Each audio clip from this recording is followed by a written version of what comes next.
My sister blamed me for her divorce and my family abandoned me for that.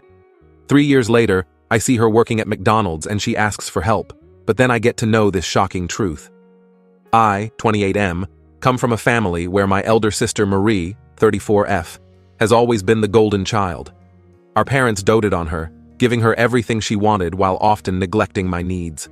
Growing up, I learned to keep my head down and stay out of trouble, as any attempt to stand up for myself would result in punishment or ridicule. Marie got married to Lucas, 36M, when she was 25. I was happy for her, hoping that marriage would help her mature and become more responsible. However, I soon realized that wasn't the case.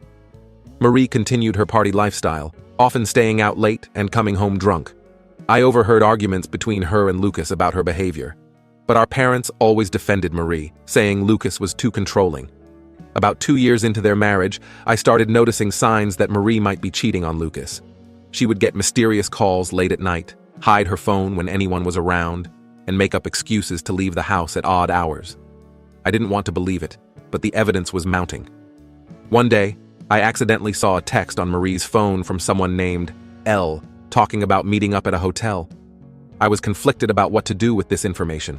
On one hand, I felt Lucas deserved to know the truth. On the other hand, I knew speaking up would only cause trouble for me. So I kept quiet, hoping the situation would resolve itself. Things came to a head when Marie introduced us to her friend, Liam, 32M. Liam started coming around our house frequently, and I couldn't help but notice the way he and Marie looked at each other. It was clear there was more going on between them than just friendship. The real turning point came during a family barbecue. My girlfriend Abigail, 27F, was there, and Liam took an immediate dislike to her. Throughout the evening, he made snide comments about her appearance and background. When Abigail excused herself to use the restroom, I overheard Liam telling Marie that she was way out of my league and that I should stick to my own kind. I was furious, but tried to keep my cool for Abigail's sake. However, things escalated when Liam accidentally spilled his drink on Abigail's dress.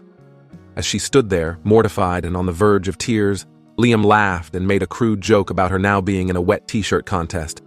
That was the last straw.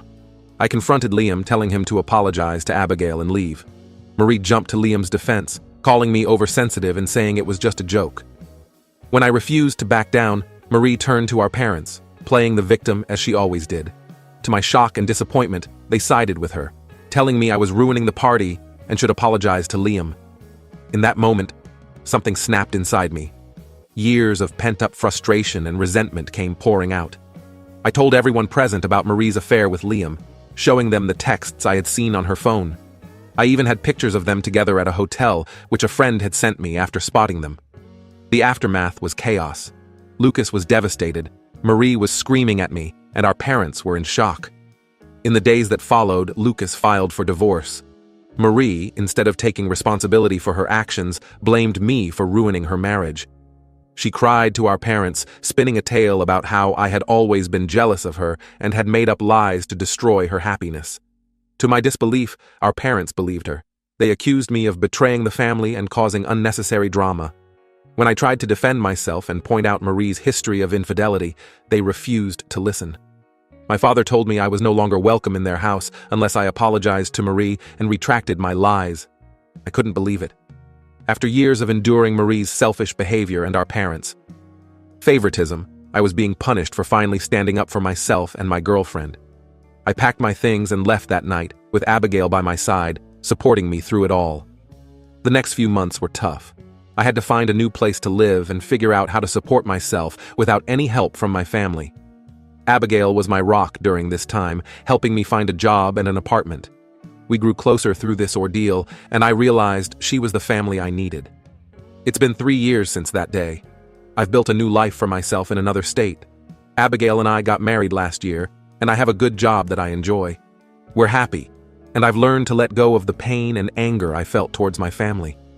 I thought I had put that chapter of my life behind me until yesterday. I was grabbing lunch at a McDonald's drive-thru when I saw a familiar face at the window. It was Marie. She looked different, tired, older than her years. When she saw me, her eyes widened in recognition, and she quickly looked away, clearly embarrassed. I was shocked to see her working there, especially in a different state. As I drove away with my order, my mind was racing with questions. What happened to her? Why was she working at McDonald's? Where were our parents? After some internal debate, I decided to go back later during her break. I found her sitting alone outside, picking at a salad. When I approached her, she looked up, a mix of shame and defiance in her eyes. "What do you want?" she asked, her voice lacking the confidence it once had. I sat down across from her and asked, "What happened, Marie? Why are you here?" She hesitated for a moment before the story came pouring out. Apparently, things hadn't gone well for her after the divorce. Our parents had eventually thrown her out, unable to support her lifestyle anymore. She had moved in with Liam and followed him to this state when he said he had a job opportunity. But it turned out he was running from debt collectors. Now, she was stuck here, working this job to make ends meet while Liam was between jobs. As she finished her story, Marie looked at me with tears in her eyes. "I know I messed up," she said. "I've made so many mistakes, but I'm really struggling now. Is there any way you could help me out? Just a little money to get back on my feet?" I sat there, conflicted. Part of me wanted to help her. She was still my sister, after all. But another part remembered all the pain she had caused me and Abigail. I told her I'd think about it and left. Now I'm home, trying to process everything that happened. I haven't told Abigail about seeing Marie yet. I'm not sure what to do. Should I help Marie? Should I try to contact our parents and find out their side of the story? Or should I just walk away and leave the past in the past? I could use some advice, Reddit. What would you do in my situation? Update. It's been 2 weeks since I encountered Marie at McDonald's, and a lot has happened since then. I want to thank everyone for their advice and support on my original post. Your comments gave me a lot to think about and helped me navigate this difficult situation. After much deliberation, I decided to do some digging before making any decisions about helping Marie.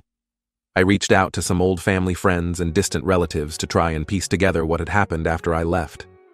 What I discovered was shocking, to say the least. It turns out that Marie's sob story about our parents throwing her out was far from the truth.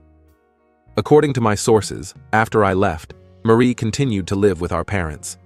She brought Liam to live with them as well, claiming they were just friends and she needed support after her divorce. For the first few months, things seemed okay. Our parents, still believing Marie's version of events, continued to support her. They even helped her find a job and were paying for her therapy sessions, which I later found out she never actually attended. However, about 8 months after I left, Marie started pressuring our parents to transfer the house to her name. She claimed it was for security and promised to take care of them. Our parents, always eager to please Marie, eventually gave in despite some reservations. What happened next was truly despicable. As soon as the house was in her name, Marie and Liam sold it without warning. They disappeared with the money, leaving our parents homeless and broke. I was horrified to learn that my parents, now in their late 60s, were living in a small room in an old hospice facility. They were surviving solely on my father's pension, which was barely enough to cover their basic needs and medical expenses. This revelation hit me hard.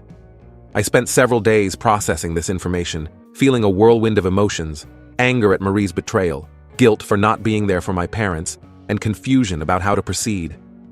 I decided to confront Marie with what I had learned. I went back to the McDonald's during her break and laid out everything I knew. The look on her face told me it was all true. Marie broke down, alternating between making excuses and begging for forgiveness.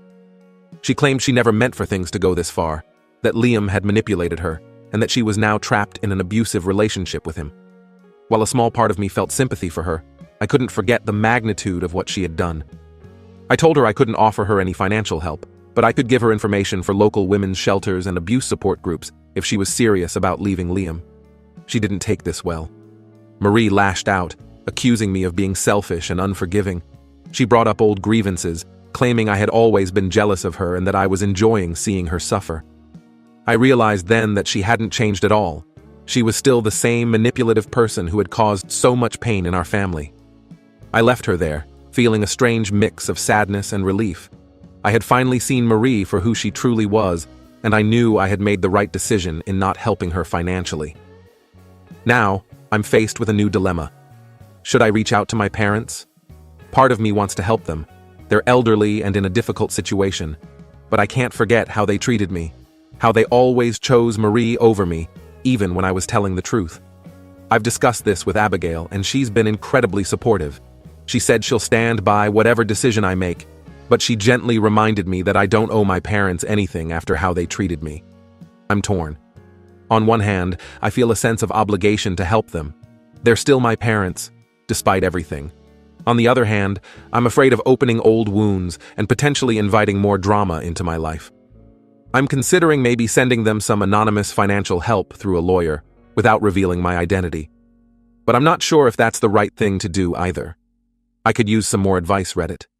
How would you handle this situation with my parents? Should I reach out to them directly, send anonymous help, or should I continue to keep my distance? Update. It's been about a month since my last update, and I wanted to share the latest developments in this ongoing family saga. After much soul-searching and long discussions with Abigail, I decided to reach out to my parents. It wasn't an easy decision, and I had a lot of reservations, but I felt I needed to at least know their side of the story. I hired a private investigator to locate them, as they were no longer at the hospice facility I had heard about. It turned out, they had moved to a small rundown apartment in a not-so-great part of town. I wrote them a letter, explaining that I had learned about their situation and that I was willing to talk if they were interested. I included my phone number but not my address, still wary of potential manipulation. To my surprise, my father called me just 2 days after I sent the letter. His voice sounded older, more fragile than I remembered. He asked if we could meet in person, and after some consideration, I agreed. We met at a neutral location, a small cafe halfway between our homes. When I saw my parents, I was shocked at how much they had aged. My mother looked frail and tired, while my father's once confident posture was now stooped and uncertain. The conversation was awkward at first. There was so much unspoken hurt and resentment between us. But as we talked, the full story of what happened after I left began to emerge. They admitted that they had been wrong to always side with Marie. They explained how she had manipulated them, playing on their emotions and their desire to keep the family together. They confessed that deep down, they had known I was telling the truth about her affair, but they couldn't bring themselves to accept it. When Marie sold the house and disappeared with the money, it had been a brutal wake-up call for them. They realized too late the extent of her selfishness and deceit. They told me they had tried to press charges, but without proof that they hadn't willingly given her the house, there was little they could do legally. As they spoke, I could see the genuine remorse in their eyes. They apologized for how they had treated me, acknowledging that their favoritism towards Marie had been unfair and damaging. My mother, with tears in her eyes, told me how proud they were of the life I had built for myself, despite their lack of support. I won't lie, hearing their apology and their pride in me stirred up a lot of emotions. Part of me wanted to forgive them instantly and welcome them back into my life. But another part remembered the years of hurt and rejection. I told them I appreciated their apology, but that rebuilding our relationship would take time. I explained that I had my own family now with Abigail, and my priority was protecting our peace and happiness. They seemed to understand, expressing gratitude for even having this conversation. Before we parted, I gave them my contact information and told them we could stay in touch. In the weeks since that meeting, we've had a few phone calls. They're brief and sometimes awkward, but it's a start. I've also arranged for some financial assistance to help them move to a better apartment and cover some of their medical expenses. I made it clear that this help came with no strings attached. I wasn't doing it to buy their affection or to obligate them in any way. As for Marie, I haven't heard from her since our confrontation at McDonald's. Part of me hopes she's found the courage to leave Liam and get help. But I'm not optimistic. I've made peace with the fact that she may never be a part of my life again, and I'm okay with that. This whole experience has been a roller coaster of emotions. I'm still processing everything and trying to figure out what kind of relationship, if any, I want with my parents moving forward. Abigail has been my rock through all of this, offering support and a listening ear whenever I need it.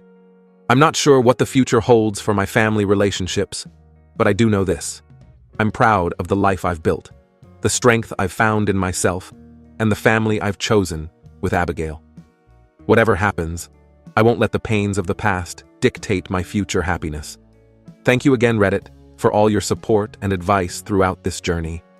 It's meant more to me than you can know.